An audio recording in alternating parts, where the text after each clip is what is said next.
அது அனிதா ராதாகிருஷ்ணனோட அறியாமையை காட்டுது. இடி கேஸ்ல அரெஸ்ட் ஆனார்ல, இடி கேஸ்ல வந்து சார்ஜ் ஷீட் அவர் மேல போட்டிருக்கல, அரெஸ்ட் ஆகல, சார்ஜ் ஷீட் அவர் மேல போட்டிருக்கு. அதனால அனிதா ராதாகிருஷ்ணனோட அறியாமையை காட்டுது. திமுக ஸ்மகிள் பண்ணிட்டு இருக்கான். நேற்று எவிடன்ஸ் கொடுத்துருக்கோம்.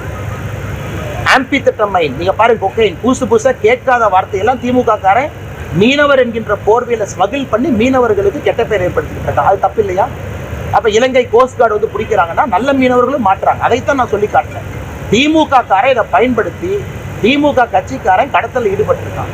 இது அனிதா ராதாகிருஷ்ணனுக்கு தெரியாதா? அங்க இருக்கக்கூடிய எம்பி நவாஸ் கனிக்கு தெரியாதா? யாருமே கடத்தல்ல எந்த விதமான நார்கோட்டிக் பொருள் ஐசியில மாட்டலையா? அதற்காக இன்னசென்ட் மீனவர்களும் சிறையில் போய் வைக்கிறாங்க, போட்டை செக் பண்றாங்க. அதனால இன்னைக்கு திமுகவுடைய கடமை இல்லையா? தமிழ்நாட்டினுடைய பார்டர் போலீஸை போட்டு கடத்தல்காரங்களை பிடிக்கிறது அவங்க கடமை இல்லையா? எதுவுமே செய்யாம ஏன் இந்த கடத்தல்காரர்கள் நல்ல மீனவர்களுக்கு கெட்ட பேரையே ஏற்படுத்துறாங்க? அது அனிதா ராதாகிருஷ்ணன் தெரியாதா? அதனால ஊழல் பண்றவங்களுக்கு கண்ணு தெரியாதுங்கண்ணா. இடி கேஸ் அவர் மேல இல்லையா?